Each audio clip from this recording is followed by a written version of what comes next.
New York City has dropped its toddler mask mandate. They're dropping it.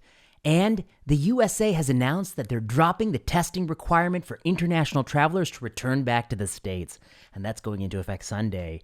These are two monumental policy changes. First of all, the toddler masking. There was about 0 cluster randomized controlled trials conducted globally on children. There was about 0 credible evidence that masking kids provided a benefit in slowing SARS-CoV-2 transmission. There was even less benefit from kids 2 to 4. There were no studies that were credible in any way, shape, or form at those ages. Maybe the best study we had was from Spain, a regression discontinuity study that suggested that masking kids had little benefit, and even that was at ages 5, 6, and 7 and beyond. It wasn't at this young ages.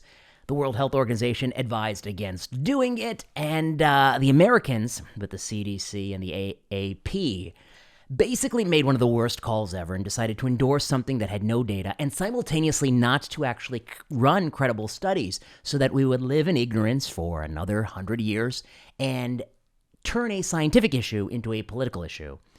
But that all happened. I can't believe it, but all that happened. And then finally, reluctantly, people started to admit that maybe we made a mistake, and New York City has finally withdrawn their absolutely terrible moronic mandate. That's good news. That's good news. The bad news was that they did it, but the good news is that they're backed away. The next piece of good news, the international travel rule. In a world that's so interconnected, where every variant of COVID-19 appears to almost be in the country right when we first identify the variant, it's already spread everywhere already. When you live in a world like that, having this testing requirement was a terrible policy. It didn't make any sense. It didn't stop the spread of COVID-19. It was done way too late, and it just ran up the cost. And once you were 1 year after a widespread vaccination program, both of these things make no sense. Trying to slow transmission in an age group where they have the best outcomes possible, where there is no approved vaccine and other nations have been slow to even vaccinate the youngest, to make them wear a mask while others don't, it makes no sense at all. The testing requirement for international travel just is going to stifle travel and commerce, make people reluctant, and have no benefit at all in your population. These are two policies that I don't even think they have bioplausibility. To be honest, I think in a sensible world, one wouldn't even randomize those kids at that ages to this policy. You would do the randomized trial in an older group where you actually had some equipoise. And that's probably why the World Health Organization just basically dismissed it outright as something that we ought not do. In a sensible world, I think if you were going to pick randomized studies to run for testing people as they move around, this requirement for planes and not cars is absolutely not what anyone would test. It just seems stupid on face value. Two stupid policies. The difference between these stupid policies and all the stupid things you may read on the internet, where the stupid things on the internet are said by all sorts of people from all over the world. They are always saying things that are wrong about COVID-19. Some people will always say something wrong about every single major issue from the dawn of humanity for another 1,000 years. There's always somebody who's going to say something wrong. That's a given. That's the nature of human beings. Somebody's going to say I have some incorrect beliefs. But when governments and experts and institutions codify absolutely foolish things into policy, that's an avoidable sin. That's an unforced error. Presumably, the government has the ability to draw upon the smartest experts. And if they make errors like this, New York City Public Health has the ability to talk to people who are quite smart and actually think, how could we answer this question? Is it worth answering? And if not, is it worth being the only city in the country doing this while nobody else does it? And the World Health Organization advises against it. They have the ability. When they make errors like this, it's really, really bad. And it's not like the average person out there who says something that you disagree with. They're just a random person. These are actual legitimate entities. The federal government, when they made this travel mandate, the Biden administration kept it in place so long. The schools policy was set by, a few people in New York City who could have drawn upon any expert they wanted in the country. These are bad policies set by presumably people who we have trusted to govern us and trusted to hold the expertise of the office. Okay, a lot of people are celebrating that we have at least fixed these two problems of bad policy. I'm not so bullish about it. I'm glad these policies are gone. Don't get me wrong. I've been vocal about both, that they're both stupid. I mean, they don't make any sense. And I'm glad they're gone. But the fact that you even had it in place, you got to explain that. The fact you even had it in place is going to hurt you. I mean, When people look at public health and they wonder why the average citizen no longer has faith in public health and the average citizen may want to strip public health of some powers, this is why.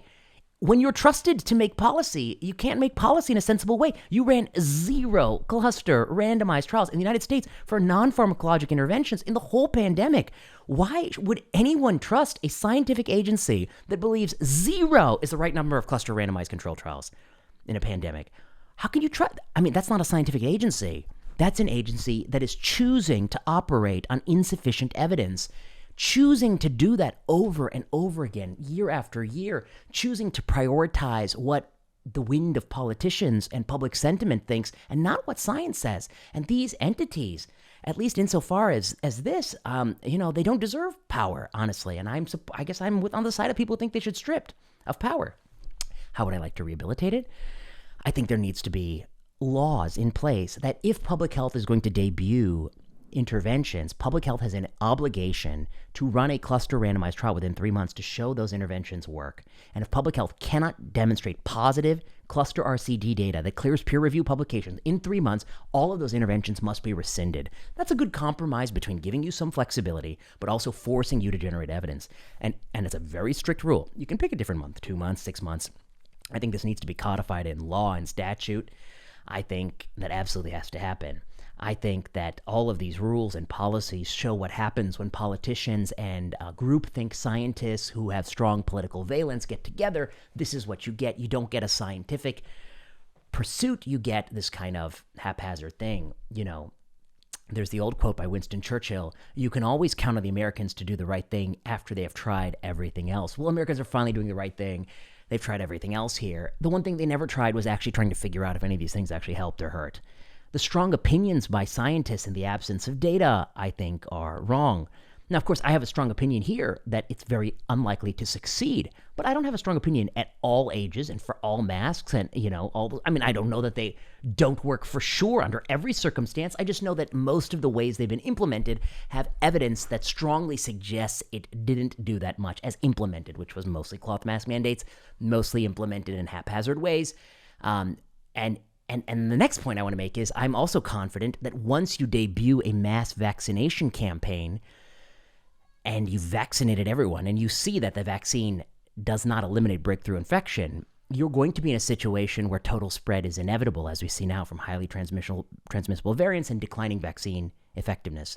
Total spread is inevitable. And when that is the case, and that's going to happen in the short term, the downside of policies that may slow it but maybe don't do anything at all versus the upside of slowing something that's inevitable and coming very soon, that's a very tricky balance that strongly suggests you should err, I think, on the side of letting it go, letting people choose what they want to do, but not using that heavy hand. You are taking a gamble that is strongly against you, and I've always thought it was foolish.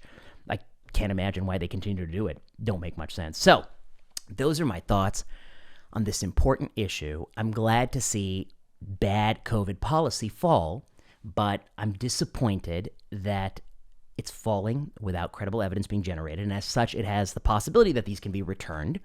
I'm disappointed in the fact that people don't admit that it's not just a good thing that they're falling, but that we were wrong to have implemented in the first place and continue them without generating credible evidence. The battery died on my camera. What was I saying? I was just saying that, this is terrible. I mean, taking away a bad policy is not the same thing as apologizing for ever implementing it in the first place, and it's not the same thing as actually trying to have done some studies to clarify if it helped or didn't hurt. This is, I think, really unprecedented. Public health, I think, is going to face an absolute lack of any credibility for at least a quarter century, and it's not going to be due to those rogue people saying things that are wrong. It's not going to be due to them. It's going to be due to self-inflicted wounds. I don't understand why people don't see this. You implemented a policy that said if I flew from Toronto to New York City, I have to test negative to do that. But if I drive across the border, I don't. That policy, whether or not the testing works or not, that policy makes no sense at all. Top it off with the fact that we've had widespread vaccination for a year, that it's not clear that the testing actually slows the variants being transmitted, so that even if you did it both for the car and the plane, it still may not make sense. But the fact you didn't even have a consistent policy, how do you even justify that?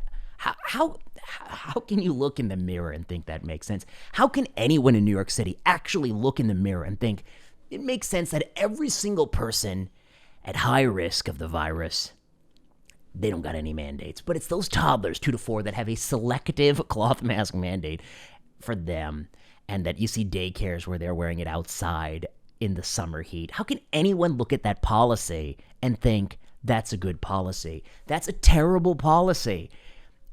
I don't think you even need to know much medicine to know that that is terrible. That anyone making that should be questioned for their common sense, their judgment. They should probably be fired. I've said that before. I think the New York Health Commissioner should be fired and certainly not respected for somebody making such foolish decisions.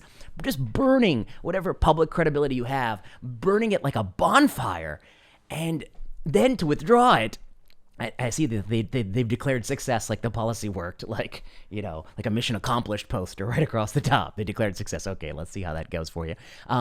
To withdraw it, not to apologize, not to have even tried to collect data to answer this. And by data, I mean you have to try to collect it in a way that's free of confounding. So not this people who choose to or schools that chose to. Get out of here. Come on.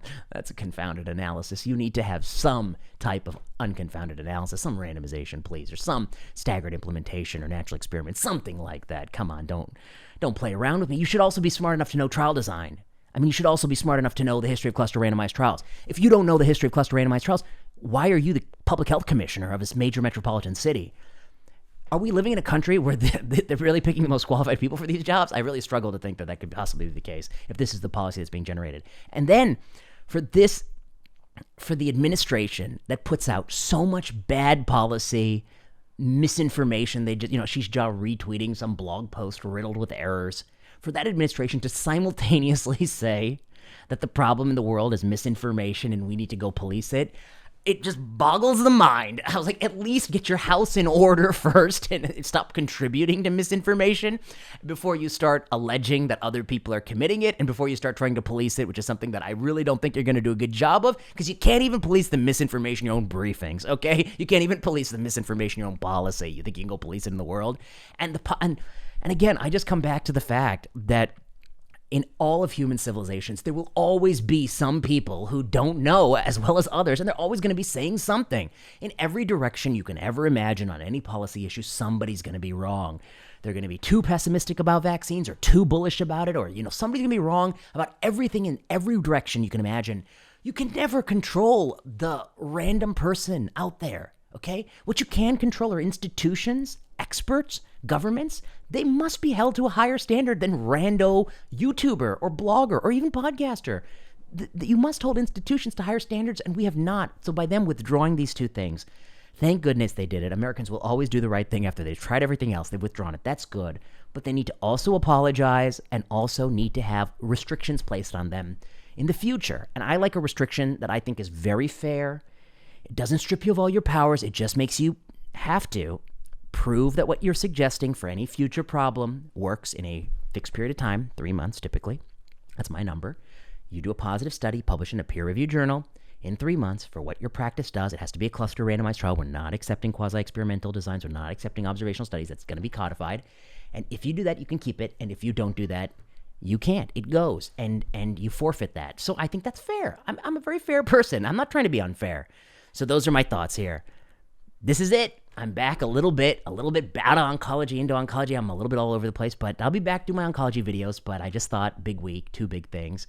Glad to see it. Would have liked an apology. Would have liked data more than apology, actually. For me, data number 1, apologies number 2, stripping this stupid policy number 3. But I'll take it. It's all better than the alternative of being continued to be subjected to this whim of people who don't know what they're doing. Okay, you know what to do. Like, subscribe, comment, leave a message below.